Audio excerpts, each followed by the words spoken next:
ating lesson ng true worship. At ito pong binigay na mensahe ng Panginoon sa ating puso, mga kapatid, ay alam ko na magiging blessing to para sa ating lahat. Amen? Amen. Amen ho ba? Ano ba yung topic natin ngayon? Worshiping God in difficult times. Worshiping in difficult times. Ano pong topic? Worshiping God in difficult times. Worshiping. God in difficult times. So, pagsamba sa Panginoon, na sambahin natin siya sa panahon ng nakakaranas ka ng struggle sa buhay, difficult situation, may problema ka, sumasamba ka pa rin sa Panginoon. Amen? Napakaganda pong pag-usapan natin ito kasi dito ho malalaman kung yung tunay na sumasamba ay talagang tunay na sumasamba. Alam niyo, may dalawang klase ng worshiper. Isang Sunday worshiper, saka godly worshiper. Yung pong Sunday, nagpupunta lang sila sa church kasi naging ritual, nakasanayan, o kaya nakalakihan nila, nung bata pa sila, hinasama ng magulang sa church. Pero hindi talaga sila nag-worship. Nagsimba lang. So ang tawag doon ay nagsimba pero hindi sumamba. So iba yung sumamba sa nagsimba. Kaya kung minsan may nagtatanong, nagsimba ka ba? Oo, nagsimba ko. Tanong, nakasamba ka ba? Ibig sabihin, naka-worship ka ba? Pastor, nagtaas naman ako ng kamay, kumanta, naupo, nakinig, kumain na, nabusog pa ako. Naka-worship na ako. So, hindi yun ang tunay na worship. So, mga kapatid, sa araw na ito, gusto ko pong i-share sa inyo po yung malalim o ano ba talaga ang worship? Paano mo malalaman na yung worship may tunay? Dito natin malalaman sa pag-uusapan natin kung totoo o hindi yung worship natin. Amen? Amen. Mayroon pong isang babae, after ng praise and worship, lumapit sa pastor. Sabi mo ng cool woman, sabi niya, Pastor, hindi ako na-bless. Nakangiti pa, cool. Sabi niya, bakit? Kasi ang instruments, too loud, mga kumakanta, sintonado, yung kakatabi ko, mga maiingay, hindi nagtataas ng kamay, hindi nag-worship. Ang gugulo, wala sa order, sabi ng babae. Kausap yung pastor, sabi, basta nakangitira, yung babae nakangiti, cool. Sabi niya, Pastor, di ako na-bless, di ako napagpala. Sabi ng pastor, ganun ba? Okay. Hindi ikaw ang sinamba namin kundi si Lord. Amen. Amen. Nakuha niyo po ba? Amen. So tayo po ay nagpunta rito, the object of our worship is God. Amen? Amen. So kung tayo po ay pare-pareho na iisa ang ating focus ng pagsamba, ang focus ng nagpapaawit ay sa kay Lord, ang focus ng tumutugtugay kay Lord, ang focus ng nasa media kay Lord, ang focus ng nasa congregation ay kay Lord, ang focus ng lahat tayo, yung ating mata, iisa lang, wala kang makikitang pangit sa iyong paligid. Yes. Amen. Amen? Kaya nga sinasabi pala ng Bible, look unto Jesus, the author and the finisher of our faith. Fix your eyes on God. So, sa worship mga kapatid talaga dapat focus tayo. Worship is all about God. Sabihin natin, worship is all about God. So, hindi po patungkol sa gumagamit tayo ng mga kanta, instrument, kumakanta tayo, nag-worship. Iyan po ay parte lang ng ating pagsama. Pero ang totohanan, dapat nating maintindihan, ang true worship, mga kapatid, sabi nga sa dictionary, ay define worship as the act of expressing love, adoration, respect, honor for someone or something. Yan po ang dictionary meaning ng worship.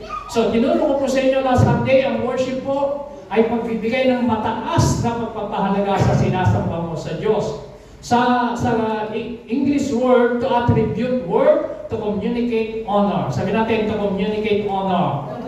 So, yung paggalang, pagpaparangal, pagrespeto sa Panginoon. Sa Hebrew word, to bow down. Alam niyo po ang Hebrew word ng worship? Sagad. Sabi niyo, sagad. Kaya kung no-worship ka, isagad mo na. Yes! Ang Hebrew word ng worship, S-A-G-A-D, sagad. Isagad mo na, sabihin, itodo mo na. Ibigay mo rin the best mo sa worship mo kay Lord. Amen? Palapakan natin si Lord. Ibigay na natin malakas at palapakan kay Lord. Amen? Sa Greek word, ang salitang worship ay proskuneo. Ang ibig sabihin niya, tokisto word. Yung bang kamukha ng ginawa ni Mary, na hinalikan niya, pinunasan niya ng pabango yung paa ni Jesus. That is act of worship, mga kapatids. Okay? So sabi po Psalms 34 verse 1 to 3, ito po ang ating teksto ng pag-aaral natin ngayon. I will bless the Lord at all times. Ulitin na natin yung praise na yan. Sabihin natin, I will bless the Lord. I will bless the Lord. Taas na natin kamay, sabihin natin, I will bless the Lord. I will bless the At Lord. all times. So mga kapatid, madali hong magpuri sa Panginoon, madaling mag-worship kay Lord kapag maganda nangyayari sa iyong buhay. Madaling mag-worship kay Lord kung yung bank account mo ay mayroong 8 digit. Madaling mag-worship kay Lord pag may pera ang iyong wallet. Madaling mag-worship kay Lord kapag healthy lahat, walang nagkakasakit sa member ng iyong pamilya. Madaling mag-worship kay Lord pag meron kang magandang trabaho, meron kang mabait na employer, madaling mag-worship kay Lord. Pero ang tanong, kaya mo pa bang mag-worship kay Lord kung ikaw ay nakakaranas ng mga difficult times, difficult situation? Kaya mo pa bang mag-worship kay Lord kung nakakaranas ka ng struggle? Na kaya mo pa bang mag-worship kay Lord kung may problema ka sa iyong anak, problema sa pamilya, problema sa trabaho, problema sa employer, problema sa finances? If your health is declining, you can truly worship the Lord? Kaya mo bang mag-worship sa Panginoon kung dumadaan ka sa seasons of shaking, sa seasons na ikaw ay nakakaranas ng mga persecution, troubles, trial, hardship? Kaya mo ba talaga mag-worship kay Lord? O kaya ka lang nag-worship kay Lord kasi meron tayong pangangailangan? O kaya tayo nag-worship the Lord kasi marami siyang ginawang mabuting bagay sa atin? So mga kapatid, sabi ni David, I will bless the Lord at all times. Ang pagsamba at pagpupuri kay Lord at all times. Amen? Amen. Sa lahat ng panahon. Pwede ba akong maging totoo sa inyo? Amen. Pwede ba akong magkwento? Amen. Alam niyo mga kapatid, nagtuturo po ako ng I will bless the Lord at all times kasi po dumadaan kami sa isang hardship situation. Actually, gusto ko pong sabihin sa inyo na napakasarap mag-worship kapag nandun ka in the midst of trials and problems. Amen? Amen ba? Amen. Kung pagka sa pagkain, masarap kumain kapag gutom ka. Naranasan niyo na bang yung mga kinakain mo parang hindi mo malasahan? Parang lasa mo lahat, wala kang gana. Pero subukan mong huwag kumain ng 40 days. Baka pati tsinelas kakainin mo. Di ba? Kasi iba yung lasa, iba yung dating, kasi gutom ka eh. So ganun din mga kapatid. Masarap mag-worship kay Lord pag naiintindihan mo kung anong tunay na pagsamba. Kami ngayon, imagine, sa loob ng dumating ako dito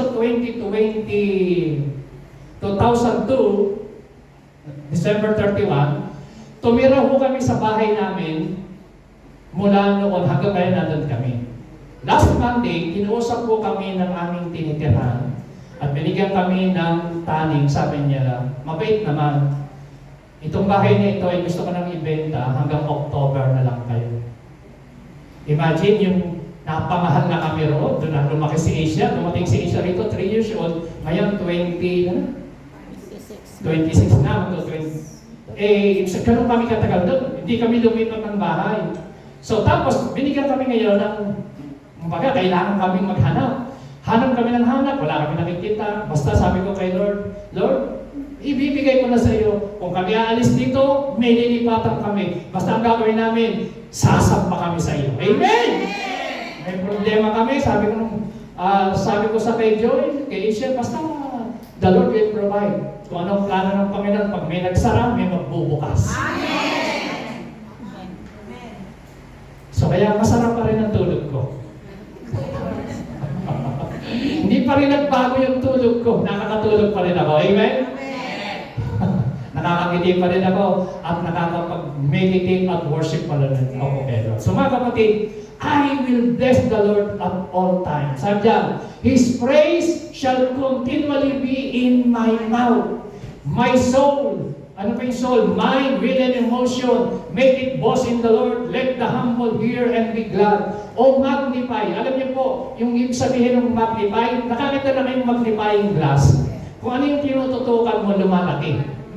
Di ba? Yung magnifying glass, pag itinutok mo sa braso ng ganyan, lumalaki, makikita yung mga germ, mga malilingkit na mga bagay, kitang-kita. Pag tinutok mo sa mukha ng katabi mo, makikita mo yung mga butas-butas na maliliit makikita. Lumalaki na ma-magnify. Tama? So, sabi siya ni David, "Oh, magnify the Lord." Mga kapatid, pagka ikaw ay may problema at tumingin ka kay Lord, si Lord ang magnify mo, yung problema mo lumiliit. Pero lumalaki si Lord. Amen! Connectarin mo. Kapag ka yung problema mo magnify mo, pagka yung sakit mo, yung sitwasyon mo, yung nangyayari sa iyo, tinitingnan mo, parang baliktad, lumiliit ang Lord, lumalaki problema mo, lumalaki pangangailangan mo, bumibigat ang sitwasyon mo, pero ang sabi ni David, I will magnify the Lord within me. Let us exalt His name together! Amen! Amen! Tinignan ko po sa ibang salin, sabi niya, I will praise the Lord at all times, I will constantly speak His praises. Constantly speak His praises. Ibig sabihin, may problema wala, I will constantly speak His goodness. May problema wala, I will constantly speak His praises. I will boast on the Lord. Let all who are helpless, kung sa pakiramdam mo parang wala kang helpless ka, hopeless ka, yan ang time, worship the Lord again. Amen. Amen? Amen. Come, let us worship the Lord greatness. Let us exalt His name together. Number one, we are created for worship. Tinuro ko po sa inyo last Sunday. Isaiah 43 verse 7. Sabihin mo sa katabi mo, nilikha ka ng Diyos. Para sa siya. Ulitin natin, sabihin mo, nilikha tayo ng Diyos. Para sa siya. Ang tunay na the reason kung bakit tayo minreate ni Lord for His own glory. Para tayo sumama sa Kanya. Amen? Dapat alam natin yan. We are created for worship. Number two, God commands us to worship Him. Let everything that has breath praise the Lord, praise the Lord. Inuutosan tayo, ang pag-worship mga kapatid ay hindi request, hindi po ito parang tayong obligasyon, kundi utos na tayo mag-worship kay Lord. Ngayon, hindi dahil sa kailangan ni Lord ang worship, o ang Diyos ay insecure, kung hindi, iyan talaga kasi kailangan natin worship si God kahit dahil kailangan natin para sa atin. Dahil siya ay Diyos na may gawa ng lahat ng bagay. Siya ay pinagmula ng lahat ng bagay. Amen? Kaya sabi ng sumulat ng Hebrews 13 verse 15, through Him, therefore let us constantly, sabi natin constantly, and at all times, offer up to God a sacrifice of praise at all times. So dapat daw lagi tayo magpasalamat kay Lord sa lahat ng panahon. Ano ba ng sitwasyon, Pastor? Parang hindi ko na kaya magpuri kay Lord, parang hindi ko na kaya magtaas ng kamay. Bakit? Kasi niloko ko ng amo ko, hindi ako pinirmahan pa. Kasi Pastor, yung aking anak nagkasakit, hindi ko na kaya mag-worship. Kasi Pastor, may problema akong mabigat. Ganito, iniwan ako ng boyfriend ko, iniwan ako ng girlfriend ko. Pinaasa lang ako, lolokohin pa lang ako, hindi ko na kaya mag-worship, ayaw ko na, suko na ako. So mga kapatid, kapag ganyan ang sitwasyon mo, makinig ka ngayon. Amen? Amen. Sabihin mo, may mensahe ang Diyos sa buhay mo. May mensahe ang Diyos sa buhay mo. Are you ready? Amen. Praise God. Okay, number one, worship God at all times. Sabihin natin, worship God Worship God at all times. Sa lahat ng panahon, mga kapatid. Hindi lang ho sa panahon ng may pera ka, kahit wala kang pera, worship the Lord. Amen? Hindi lang sa panahon na healthy ka, kung nagkakasakit ka, worship the Lord at all times. Hindi lang sa panahon may trabaho ka, kahit na wala ka ng trabaho, worship the Lord at all times. Amen? Sabi natin, I will praise the Lord I will praise the at Lord. all times. So, paano yung panahon? Sabi po sa Ecclesiastes chapter 3, verse 1 to 3, Worship God in every season of your life. Marami pong panahon na nangyayari sa buhay natin. Tingnan niyo pong sabi ng Bible, there is a time for everything and a season in every under heaven, activity under heaven. A time to be born and a time to die. May panahon ng kapanganakan, panahon ng kamatayan, panahon ng pagtatanim, at may panahon ng pagbubunot ng tinatanim. May panahon ng pagpatay, may panahon ng pagpapagaling, may panahon ng pagbagsak, at may panahon ng pagtatayo, mga kapatid. So, ano sabi ng verse 46? May panahon ng pagtangis, may panahon ng pagtawa, may panahon ng pagsayaw, may panahon ng pag-iyak, mag-war, may panahon ng pagkakalat, may panahon ng pagtitipon, may panahon ng pagyakap, may panahon ng paghiwalay, may panahon ng panaliksik, may panahon ng pag-give up, may panahon ng pagkikip, at may panahon ng pag-throw away. So, lahat ng bagay may panahon. Sabi ng verse 9, there's a time to tear, and to time to mend, a time to silent, a time to speak, a time to love, and a time to hate, a time for war, and a time for peace. So, lahat ng bagay may panahon. Pero ito po ang gusto ko, mga kapatid. Sabi ng verse 10, I have seen the burden God has laid on men. Tingnan niyo ho, nakita ko kung ano yung inilagay raw ng Diyos sa puso ng tao. Sabi niya, He has made everything beautiful in its time. Pero alam nyo, kahit yung pangit na nangyayari sa iyo, sa takda, panahon ng Panginoon, kayang pagandahin ng Diyos. Amen. He has made everything beautiful in His time. Amen? Sa takdang panahon ng Diyos, lahat ng pangit kayang pagandahin. Amen? So, kung nakakaranas ka ng valley season sa iyong buhay, hindi lang puro valley season, makakaranas ka rin ng mountaintop blessing. Amen? Amen! Sa buhay mo, lahat ng nangyayari sa buhay ng tao, hindi po final, mayroong takdang panahon. In His time, He will make all things beautiful, sabi ng Bible. Sa tamang panahon ni Lord. So, kailangan lang maintindihan natin, mga kapatid. Kaya sabi ng Bible, verse 11, God, He has also set eternity in the heart of man. Alam niyo, merong inilagay ang Diyos sa puso ng tao na eternity. Ibig sabihin, ang tao may hinahanap ka, may kulang sa iyo. At ang tangi lang makakapuno niyan, tandaan niyo, hindi ho pera, hindi ho pleasure, hindi mga bagay sa mundo. Yung bagay na yan na inilagay ng Diyos sa puso ng tao, ang makakapuno lang dyan, walang iba kundi si Lord. Amen. God has also set eternity in the heart of men. Kaya yung tao, kahit may pera, hindi ibig sabihin masaya sila. Tingnan niyo yung tao, hindi ibig sabihin magandang trabaho, may negosyo, masaya sila. Hindi ibig sabihin, magandang kotse nila, malalaking bahay nila, happy sila.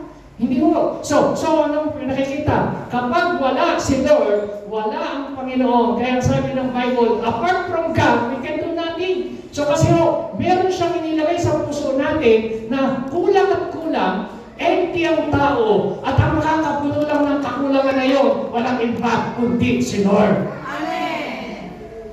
Kaya ho ang tao, pag nag-worship ka kay Lord, napupuno ka. Amen? Nabibless ka. Tingnan niyo ho, pansinin niyo, pag pumupunta ka sa church, nakakapakinig ka ng Word of God, nabibless ka kasi meron tayong parte sa tao na tanging ang Diyos lang ang kailangan natin. Amen. God and eternity in our heart, sa puso natin. Kaya ang tao, may hinahanap sila, akala nila matatagpuan sa mundo sa anumang bagay. Tanungin niyo po yung mayayaman, tanungin yung mga artista na hindi nakakakilala kay Lord kung masaya sila. Sabihin nila hindi. Wala akong kasapatan, si Lord lang ang magbibigay. Palakpakan natin ang Panginoon. Amen? Amen! Yet they cannot fathom what God has done from beginning to end. Hindi nila maintindihan.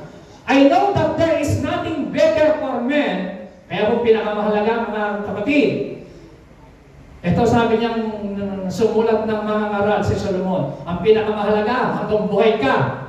Sino sa inyo may hininga pa? Amen. May lakas pa. Amen? Amen. Taas nga kamay. Amen. Okay. Basahin niyo nga yung verse 12. Lakas natin.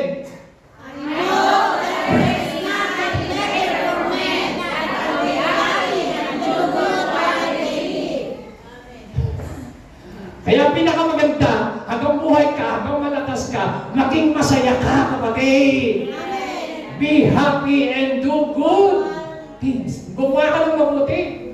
Kasi hindi mo alam na kung tao yung mamamatay bukas, kung anong mangyayari. We do not know what will happen tomorrow. Ngayon malakas ka, ngayon masigla ka. Pero bukas pala. Kaya nga, pag kami buhay, sabihin, pag nag-birthday ka, sa tuwing birthday, kaya nga, every gising is a blessing. Sabi nga ng iba. Amen? So hanggang malakas ka, hanggang may hininga ka, mag-worship ka na kay Lord, ibigay mo na yung the best mo, pag-amit ka na kay Lord, mag-serve ka na, because worship is only reserved for God. Naalala niyo po ang sabi ni Satanas kay Jesus Christ? Sa Matthew chapter 4, sa Lucas chapter 4, dinala siya sa isang bundok na mataas, pinakita ang karangyaan ng mundo. Di ba sabi ni Satanas kay Kristo, I will give all the glory, all the splendor of these things, sabi ng kaaway kay Jesus Christ. Ano sabi ni Kristo? Satanas, worship the Lord thy God and serve Him only. So makita niyo po ang worship ay exclusive, reserved only for God. Serve Him only. Worship the Lord thy God and serve Him only. So ang worship, mga kapatid, is reserved only for God. Marami mga tao, wino-worship nila pera, wino-worship nila yung kanilang trabaho, wino-worship nila yung kanilang kagandahan, wino-worship nila yung kanilang beauty, wino-worship nila yung kanilang mga possession, wino-worship nila yung kanilang meron sila. Pero mga kapatid, bakit sinasabing wino-worship? Kasi ang isa sa meaning ng worship, anumang bagay na mas mahal mo, pinahahalagahan mo, inuuna mo, that is worship. Act of worship. Amen. Okay ba kayo? Amen. Sa introduction pa lang po. Okay ba kayo? Amen. So, ano bang worship, mga kapatid? Ang worship reserved only for God. Para kay Lord lang. Kaya nga, worship is all about God. Sabihin natin, worship is all about God. Worship God in every situation. Ano man ang sitwasyon ang meron ka, kapatid, ngayon, yung ngayon, at yung mangyayari pa, worship God. Sabihin mo, worship God in every situation. Tapigay niya katabi mo, brother, sister, sabihin mo sa kanya, worship God in every season. Sabihin mo, worship God.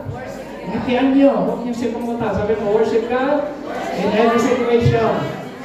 Palakpakan natin si Lord. Amen! Ano man ang sitwasyon mo, mga kapatid, ngayon? May papel ka at wala, niloko ka ng amo at wala, pinirmahan ka at hindi, ano nang nangyayari sa'yo, worship the Lord, may gagawin na Diyos sa buhay mo. Yes, basta, gawin mo yung party mo na i-worship si Lord, and God will do the rest. Kung hindi mo kaya, gagawin ng Panginoon. Example, Genesis chapter 22. Tingnan niyo po ang sabi ng verse 1. Sometime later, God tested Abraham. He said to him, Abraham, here I am. He replied.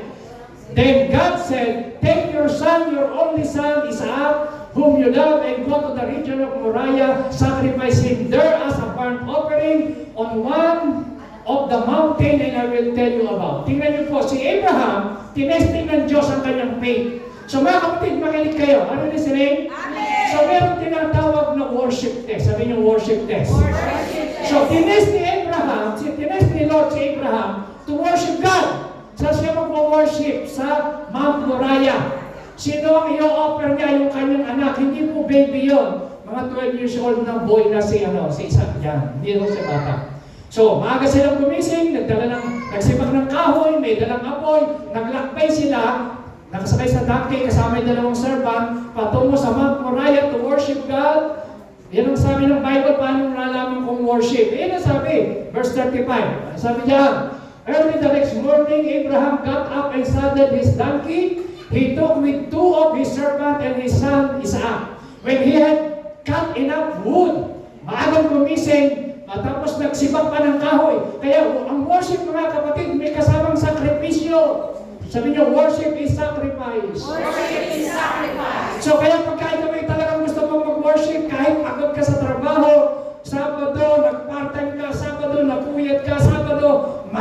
ginawa. Mag-worship ka ng Sabado, gigising ka pa rin ng maaga, kailangan kang mag-worship kay Lord. Amen? Yes, si Abraham. Si Abraham sabi ron, early in the morning, maagang gumising, nagsibak ng kahoy, nagdala ng apoy, naglakad. Hindi mo sumakay sa kotse, sumakay sa donkey. Ang sasakyan nila, donkey. Eh tayo nga, may service pa. May sasakyan, nakakotse, nakabas. Amen?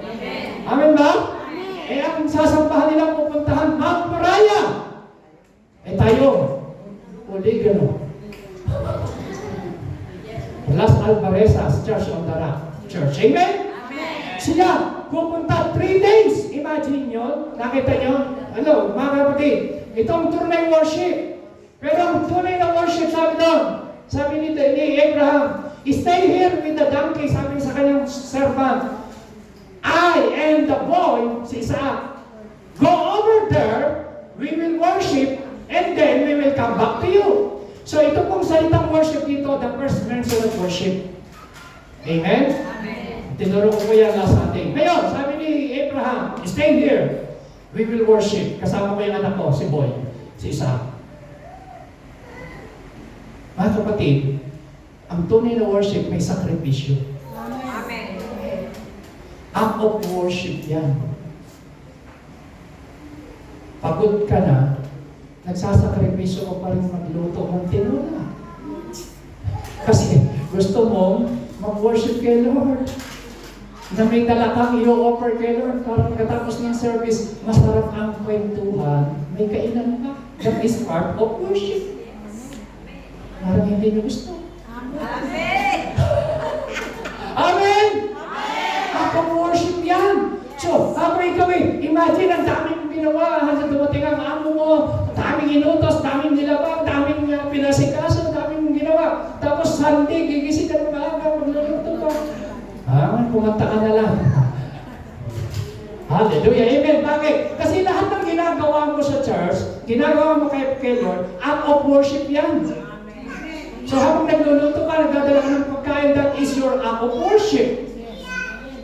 Maaga kang gumigising, tagising mo, mamalatsa ka pa. Oh. Di ba? Basta, hindi na ako naglatsa, kahit lukot, pwede na yan. Importante yung mamalatsa, maka-worship. So mga kapatid, lahat, pagka nag-worship ka, dapat willing ka mag-sacrifice. Pag hindi ka willing mag-sacrifice, di ka maka-worship. Amen? Amen ba? So, sabi ni Abraham, anong ginawa? Nagsibak ng kahoy. Maagang gumising. Umakit ng bundok. Sumakay sa donkey ng worship. Alam niyo, nakapases siya sa test of worship, sa worship test. Alam niyo, may isa mga kapatid, kaya si Abraham ay naging father of many nations, at natupad yung pangako ng Panginoon kay Abraham, ang sabi ng Lord, pumunta ka sa lugar na susugayin ko sa iyo, and I will bless you. And those who curse you, I will curse them. Kakas nito. And you will be a blessing, sabi ni Lord. Alam mo, natupad yung mga pangako na 7-fold blessing kay Abraham. Dahil si Abraham nakapasa sa pagsunod at sa pagsamba. O, tingnan niyo po nangyari. Ang sabi ng Abraham worshiped God as he was in obedience, taking his son to be sacrificed. Tingnan niyo, sabi ng verse 12, ilakas niyo. Everybody, don't hurt the boy and do anything him. He said, now I know that you honor and obey God because you have not kept back your only son from me. Kasi nung nakaayos na yung kahoy, inilagay niya na si Isaac, nakatali na. Nung kinuha niya na yung kutsilyo, nung sasaksakin ni Abraham yung kanyang sariling anak, pinigil ng anghel. Sabi ng anghel ng Diyos, huwag mong gawin yan. Now I know! Sabi ng Panginoon, alam ko. Sabi yan sa ibang translation, for I know that God is first in your life. Now I know! Ngayon alam ko na ako ang number 1 sa buhay mo. Now I know! Sabi ng Diyos kay Abraham, alam ko na kaya mong ibigay ang iyong anak. Now I know. Alam ko, sabi niya, that God is first in your life. Mga kapatid, pag nakapasok nakapasa po tayo sa worship test. Naipakita natin kay Lord that the Lord is number one sa ating buhay. Kaya i-bless ka ng Panginoon. Alam niyo, pagtingin ni Abraham, yung sungay ng lamb nasabit sa puno. Kinuha niya, ipinalit niya kay Isaac, at yun ang inoffer niya. Kaya ang sinabi roon, God will provide. He is Jehovah Jireh! Amen! So mga kapatid, pag nakilala mo ang Panginoon, nakapasa po tayo sa days of worship, ang kasunod na blessing ni Lord. Palakpakan natin ang Panginoon. Amen! Amen! Ay, yung iba, Lord, pwede ba mauna muna yung blessing bago testing? Hello? Ha? Alam niyo ho, ang purpose ng test, ipasa mo. Iba yung trial sa test. Magaling kayo. Yung trials, galing kay Satanas. Ang purpose lang, mag-give up ka, sumuko ka, umayaw ka na. Yung test, galing kay Lord, kamukha ng ginawa kay Abraham. Ang purpose niyan, ipasa mo. So, kapag kahit tayo may mga estudyante nag-aaral, pag ang teacher ay tahimik, magaling, ibig sabihin, nagtetest ka. Amen? Nag-exam. May quiz. Amen ba? Tahimik ang teacher. Nagtatanong ka, shh, quiet please. Ma'am, pwede ba? Shh. Kamingay. Nag-exam ang iyong katabi. So mga kapatid, hindi ibig sabihin tahimik ang Diyos sa buhay mo, wala siyang ginagawa. Amen. Hindi ibig sabihin tahimik, baka ikaw, ino-observe ng Lord, you are under a test. Amen. Pastor, ano kailan kayo mayayari ito? Hindi ko alam. Pero kailangan ipasa mo. Dahil usap tanong, parang ikaw yata pinatag-uusapan natin ngayon. Ha? Parang ikaw. Parang yung katabi mo lang. Ano? Kailangan. Test. Kailangan pumasa tayo sa test. Amen? Amen. Kasi pag hindi mo na ipasa sa test, yung babalik ka ulit. May back subject eh. O, babalikan mo naman, hindi mo na ipasa yung 1+1. Gusto mo lang pumunta sa 2+2, 3+3. Tapos sabihin ng teacher, no. Pumunta ka muna sa 1+1. Kailangan ipasa muna na unahin ang Panginoon sa prayer, worship, sa pagsisimba. Seek ye first the kingdom of God and His righteousness, and all these things shall be added unto you. Amen? Amen! Sabi ng ang Panginoon, for now I know that God is first in your life. Alam niyo pag sinabi ng, nakapasa siya. Now I know. Kaya mo palang ibigay yung tithes and offering. Now I know. Kaya mo akong unahin. Now I know. Hindi mo kayo pagpapalit yan kay... Sa inyo. Now I know. Sabi ng Lord, alam ko na ako pala ang number 1 sa puso mo. Lahat ng sila ng number 1 kay Lord sa puso niya pumalakpak na naman. Amen! Pangalawa, si Job was praising and worshiping God when disaster and calamity was overwhelming him. Ito hong matindi, si Job. Sabi natin, meron pa palang mas matindi, meron pa. Be ready. Tingnan niyo po. Job chapter 1 verse 20 and 22.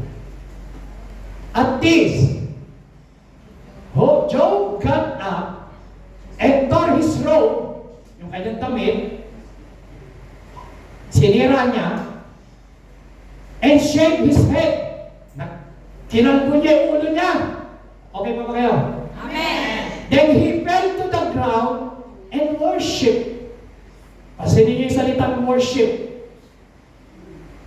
And said, naked, hubad akong lumabas sa aking nanay sa womb, and naked I will depart. Sino sa inyo, nang lumabas ka, nung ipinanganak ka ng nanay, may nakatabi? Wala. Amen? Pinanganak ng nanay may naka-Nike, naka-Adidas, wala. Naka-Hika, wala. Ibig sabihin kamukha ni Job, sabi niya, naked I will depart. Naked I came from my mother's womb. Nung ako'y linilabas ng nanay ko, wala akong dala. Amen o ba? So naniniwala ko ba kayo na lahat ng ating meron, pag umalis tayo sa lupa, wala akong madadala? Hindi, kaya ba natin dalhin yung bahay natin? Ha? Kaya ba natin dalhin yung pera? Kaya ba natin dalhin yung ginto? Gold? Silver? Sasakyan? Kaya ba natin dalhin yung mga material na bagay? Wala tayong madadala. So, ibig sabihin ganito ho, kung gano'n ang kaisipan natin, wala tayong magdadala, mga kapatid, ang isang bagay na dapat isipin natin, ang pinaka-importante mo sa buhay natin, si Lord. Amen. Tingnan nyo yung mga naputukan ng bundok, ng mga sumabog yung mga pinatubo. Iniwan nila ang kanilang mga bahay, iniwan nila ang kanilang mga trabaho, yung mga bank account. Wala naman silang alam nangyari. So sa mga madalit salita, dapat mong maintindihan, ang dapat mong i-prioritize sa buhay mo, walang iba kung hindi si Lord. Dahil sa huling hininga mo, sa huling sandali, ikaw lang at si Lord ang importante. Palagpakan natin si Lord. Amen? Amen? So hanggang nandito tayo sa lupa, kailangan natin lahat yan, pangsamantala. Hanggang nandito, pero totohanan, pangsamantala lang. Pero sabi ni Job, tinan niyo po, taken away, the Lord gave, and the Lord has taken away. Si Lord ang bigay, siya din ang mag-aalis. May the name of the Lord be praised. So, anong ginawa? Praise and worship. Eh sabi natin, Pastor, bakit nag-praise and worship si Job? Ito ang nangyari. Si Job, una, loss of possession. Alam mo ba na wala? Isang araw, just only one day, mga kapatid, are you listening? Sa loob lang ng isang araw ang nawala kay Job, 7,000 sheep. Hindi mo 700 yan, 7,000 sheep yan. 7,000 tupa. Ay gano'ng karaming kayamanan yan. Pangalawa, 3,000 camels namatay. 500 yoke of oxen nawala. 500 female of donkey. Sa loob lang ng isang araw, nalipas yung kanyang possession. Just only for one day. One day.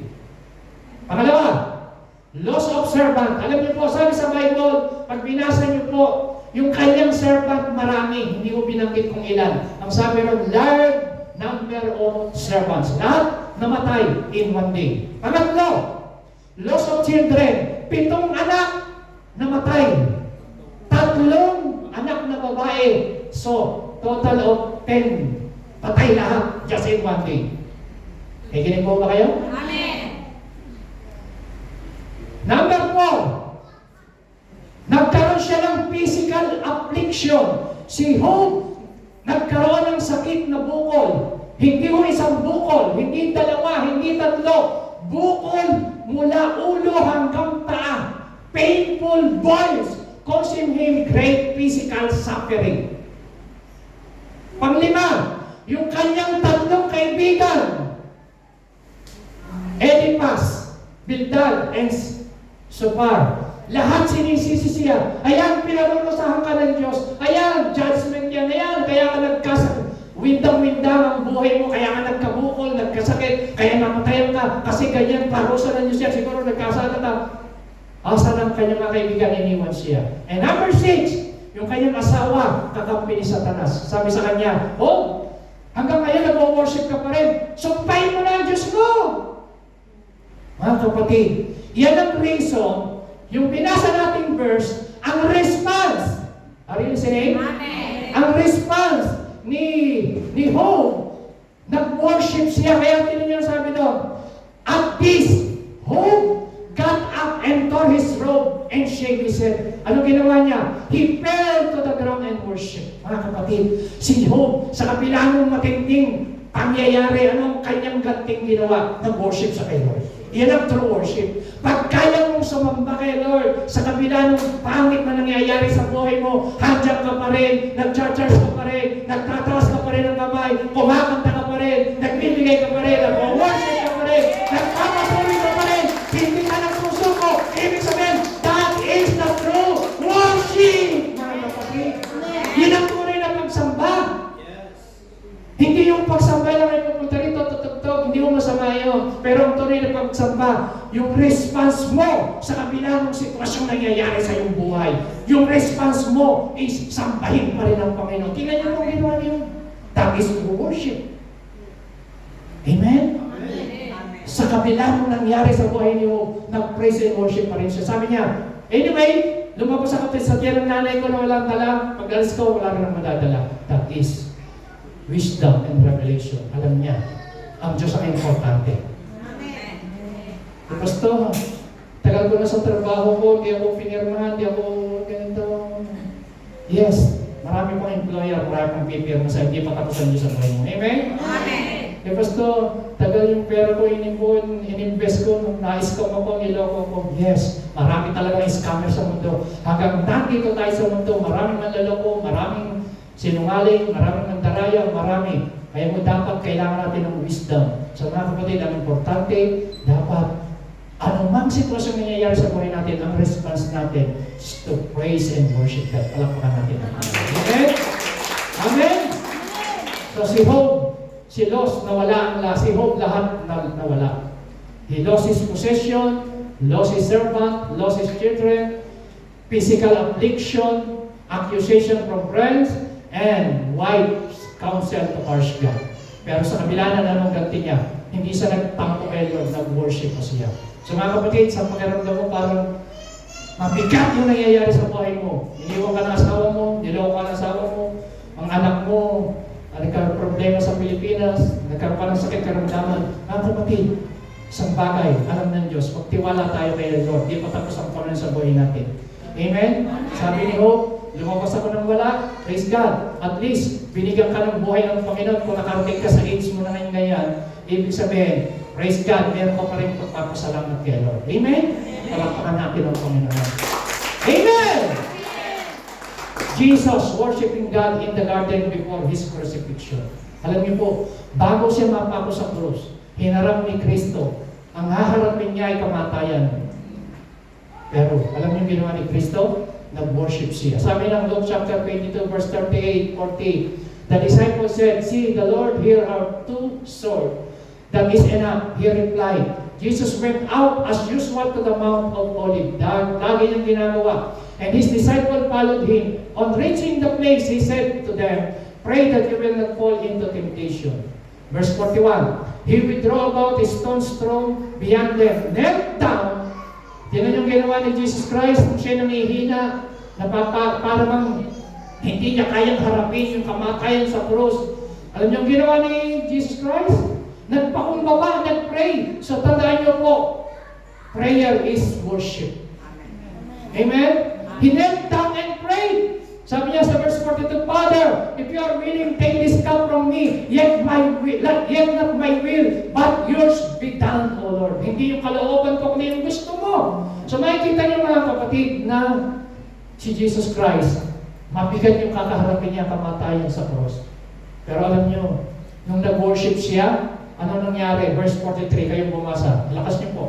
And he healed from heaven, appeared to him and strengthened him. Pinalakas siya ng angel ng Panginoon. Alam niyo, pag nangihinaan ka ng loob, kasi talagang dumarating yung panahon na parang gusto mo nang mag-give up, gusto mo nang sumuko, pagod ka na. Alam niyo, meron akong napanood kahapon na balita diyan sa Santa Rosa, sa lugar nila Brother James. Santa Rosa, Remesia. Merong isang babae, 15 years old, pinaril ng kanyang ex-boyfriend. Tapos yung bumaril, nagbaril sa sarili. So mga kapatid, dahil lang sa problema. Dahil sa problema, sa Remesia. So, ganon ang tao ngayon. Pag ikaw ay parang gusto mo nang sumuko, gusto mo nang mag-give up, di mo na kaya, ayaw ko na. Balik mo ako sa Pilipinas. Gusto mo nang umuwi. Mga kapatid, alalahanin mo, worship the Lord. Amen! Sabi niyo, I worship the Lord. I bless the Lord. Sabi niyo, I bless the Lord. I exalt the Lord at all times. Anong ginawa? An angel from heaven appeared to him. Nagpakita ng heaven Diyos kay Kristo. Anong ginawa? in-strengthen siya. Pinalakas! So, kapag ikaw mga kapatid ay nangihina ang loob, hindi ka nagkakamali kapag pumupunta ka sa church. Paglabas mo, parang kang cellphone na loba, dito sa loob ng church, marirecharge ka. Sino ang na-recharge? Palakpakan natin ang Panginoon. Sino na-strengthen? Sino ang pinalakas ni Lord? Praise God. Yan po ang nagagawa ng worship. Amen? So kaya si Jesus Christ, pinalakas yan ng Panginoon. Alam niyo po, sa tindi ng kanyang prayer, parang dugo yung pumawis sa kanya. Pinawisan siya ng dugo.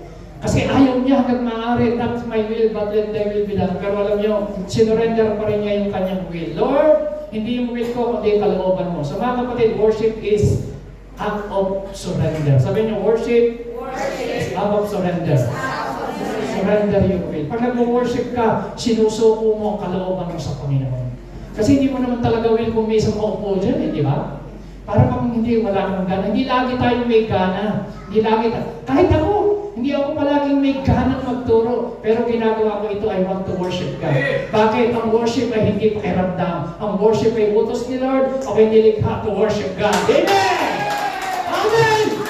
Kaya din kapatid, hindi palagi kang may ganang magbasa ng Bible. Hindi palagi kang may ganang maupo dyan. Papunta ako sa church, makikinig ng worship, pero hindi. May gana at wala. Gagawin ko ito. Dahil sabi ng Bible, worship the Lord thy God, and I will take away sickness from among you. Worship the Lord thy God, and I will bless you. Worship the Lord thy God, and I will give you a long life. Hallelujah! Worship benefits us. Pag nag-worship ka, ikaw ang unang nag-benefits, hindi si Lord. Kahit ayaw mo, pag nag-worship ka na lang, parang ulan yan. Pagka yung ulan, hindi mo ba, yung ulan nag-evaporate, nag-evaporate yung ulan. Hanggang sa pagdating sa ulap, bumibigat na yung ulap. Yung ulap, babagsak, magiging ulan. Amen? Ganun din pa ang worship. Habang nag-worship ka, nagtataas ka ng kamay. Hallelujah! Nag-worship ka na nag-worship, wala kang pakialam sa iyong katabi, tinatas mo yung kamay mo, binibigay mo yung the best mo dahil ang object of worship mo si Lord, hindi ang tao, punong-puno na ang langit. Pag bumuhos, ikaw ang unang napupusmos. Hallelujah! Yung mga pakialamdan mo mabigat, gumagaan ka na. Alam mo, bigla kang nakakalaya sa lahat ng mga gawa ng kaaway. Amen! Hallelujah! Ang sarap ng worship kay Lord. Kaya mga kapatid, kapag mayroon kang mabigat na sitwasyon, sabi ni David, I worship the Lord at all times. Hallelujah! In every situation, in every circumstances, I worship the Lord. Hindi lang pag may blessing. Amen! Amen! So, Paul and Silas, at ako po dito magtatapos. Alam niyo po, si Paul and si Silas nag-worship kay God sa loob ng kulungan at midnight. Si Paul at si Silas, nangaral ng salita ng Diyos, pinalayas ng niya demonyo sa isang babaeng miyembro ng sindikato na manghuhula. Nagalit yung mga may-ari ng sindikato, ikinulong. Pero bago kinulong, binugbog, pinahirapan. Pero alam niyo po, si Paul at si Silas. Halika nga rito, brother. Halika. Si Darby. Sakay sa lalaki. Brother Halil. Okay, Brother Halil. I-illustration ko lang to para makita niyo kung gaano kalino ko siya. Opo lang kayo. Magtalikod tayo. Ha? Ito na. Yes. Praise God. Amen, amen? Opo lang. Thank you. So, si Paul at si Silas. Amen? Amen. So si Paul at si Silas, makikita niyo si Paul, nangaral ng salita ng Diyos, mayroong isang babae, sunod na sunod sa kanya, tinasabi niya, pakinggan yung katas-taasan, pinapangaral nila ang lingkod yan ng katas-taasan Diyos. Itong si Paul, naanod siya hanggang nakulitan. Na-discern niya, yung babae hindi pala kay Lord. Alam mo, ni-rebuke niya yung babae, yung spirit. Sabi ng Bible sa Acts chapter 16, pinalayas niya yung masamang espiritu. Ayan, sabi diyan. Papunta sila sa prayer, yung babae, nagsasalita ng pakinggan niyo sila lingkod ng kataas-taas ng Diyos. Yung pala, yung babae, member ng mga manghuhula. So kaya mga kapatid, hindi lahat na nanguhula ay totoo. Yan may bayaran ng manguhula. Di ba may mga tao na isa hulaan mo nga yung blessing ko, swerte ko. Papahula sa pala, nagpapahula sa barahan, nagpapahula kay Madam Ori, kung ano ng mga horoscope. Hindi yung totoong hula. Ang totoo yung sinasabi ng Word of God. Amen! Ayan, member siya ng fortune telling. Okay? Nirebuke ni Paul. Pero lumayas yung spirit na deliver. Alam mo nangyari, nagalit yung mga amo niya. Kasi yung sindikato may hawak ay pinagkakakitaan. Alam mo ginawa? Itinulong si Paul, pinarusahan. Ito po, about midnight, Paul and Silas were praying and singing. So, itong si Paul at si Silas, imagine nyo, binugbog muna sila bago ikinulong. At yung kanilang kulungan, inner cell, sabi nyo inner cell. Inner cell. So habang doon sa inner, sabihin meron kasi kulungan sa labas, merong inner, kalooban. At yung kulungan nila, ang design, soundproof yun. Pero sa tindi ng kanilang kantahan, narinig ng mga ibang bilanggo yung kanta nila. At sabi ng Bible, sabi nyo, about midnight. Sabi nyo, about midnight. So ito ang gusto kong ibigay sa inyo. Worship at midnight. Mapakasarap mag-worship kapag nandun ka na sa midnight. Kasi ang susunod niyan, umaga na. Hindi niyo ako nakuha. Ha? Alam niyo ba, pag ikaw ay nasa midnight, anong hating gabi na, ano susunod sa midnight? Umaga na. Ibig sabihin, sisikat na yung blessing handyan na. Amen! Masarap mag-worship when the sun is shining.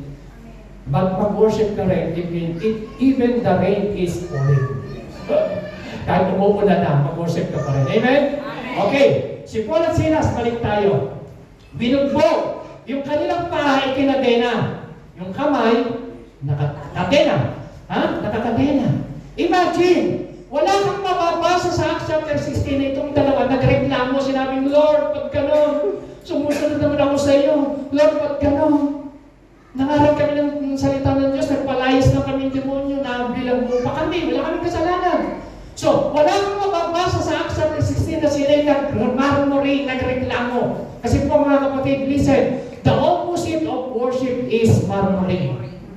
Amen? Reklamo. Pero wala kang mababasa na itong dalawang nagreklamo. Anong sabi ng Bible? Paul and Silas were praying and singing. Ano nangyari? Biglang nagkaroon ng violent earthquake. Lumindol. So mga kapatid, hindi ibig sabihin nakakaranas ka ng lindol sa buhay mo. Wala ka sa will ni Lord. Nasa will ka ni Lord. Amen! Hindi ibig sabihin nakakaranas ka ng shaking. Wala ka sa will ni Lord. Itong mga tao na ito, nasa will ni Lord, nasa loob ng kulungan. Itong mga tao na ito, nasa will ni Lord, nakaranas ng lindol. Pero yung lindol na yun, hindi lindol na pumapatay, lindol na bumubuhay. Palapakan namin si Lord. Amen. Hindi sila namatay. Hindi namatay. Alam niyo po ba? Nung lumindol, ano nangyari? Natanggal yung mga kadena sa kanilang paa. Bumukas yung mga pintuan na bakal. Tapos nakalaya sila, pero hindi sila tumakas.